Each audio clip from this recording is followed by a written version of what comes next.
იმაზე რომ ვერ ვერთდებოდი რაღაცა პერიოდის განმავლობაში, მაგრამ რეალურად პროტესტი ესეთი ამ ქვეყანაში არ ყოფილა არასდროს, იმიტომ რომ განგრძობითია, უამრავი ადამიანი მონაწილეობს და რაც თავარია ხალხი ერთიანად აკეთებს ამას.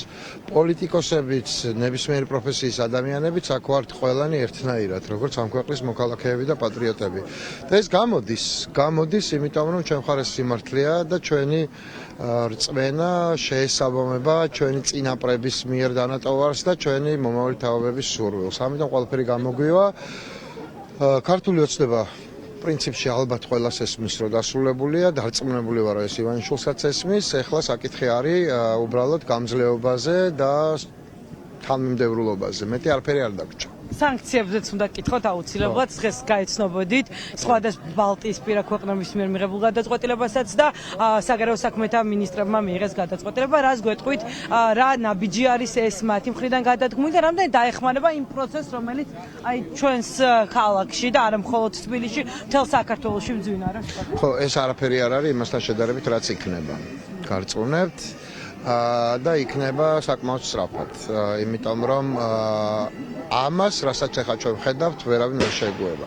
და ქართულ ოცნებას უნდა ახსოვდეს, რომ დასავლეთი მათ მიმართაც საკმაოდ კეთილგანწყობილი იყო და დასავლეთის წვლილი არის იმაში, რომ ქართული ოცნება დღემდე საქართველოს ხელისუფლებაში, ამიტომ ორჯერ უფრო მძიმედ დაისჯება ქართული ოცნება. ნიკა, რომ ავუხსნათ მაყურებელს დიპლომატიური პასპორტით მოგზაურობას, ვიზიტების განხორციელების შესაძლებლობა არ იქნება. გამოდის, რომ რეალურად ვიზა ფრი შეუჩერდა ქართული ოცნების წევრებს და არა საქართველოს მოქალაქეებს.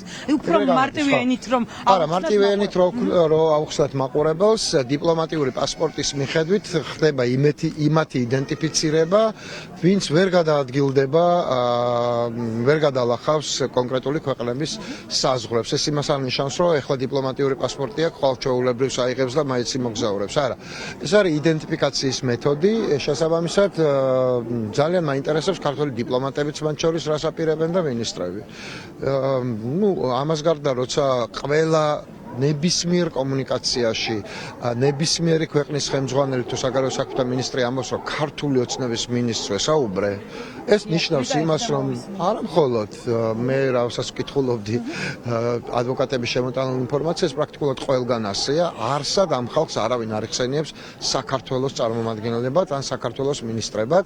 ერთხელ სადღაც შეიპარა მალტაზე საგარეო საქმეთა მინისტრი საქართველოსი და ყველა იმ ქვეყანას, ვინც იქ იმყოფებოდა, უბრალოდ თავზე დაამხო მთელმა ევროპამ, როგორი ჯექით მაგის გვერდითო. ეხლა ხო ვიცით, რომ ეს ვერ გაგრძელდება დიდხანს, ხო? ეს ნუცა სკოლა არ არის. ეს ევროპაა, საქართველო ევროპაა, ამიტომ ეს ვერ გაგრძელდება დიდხანს, ყველაფერი შეიცვლება ძალიან მალე. იქნება ახალი არჩევნები და ყველას ვახსენებ, რომ პრეზიდენტი და ლეგიტიმური წარმომადგენელი ამ ქვეყნის არის მარტო სალომე ზურაბიშვილი, ვიდრე ახალი ხელისუფლება არ იქნება ახსნილი. და ამ შესაძლებლობას გამოვიყენებ ბოლო კითხვას დაგისვათ მიხეილ ყაველაშვილთან დაკავშირებით. თქვენ ნახეთ კომენტირება შეუძლებელი.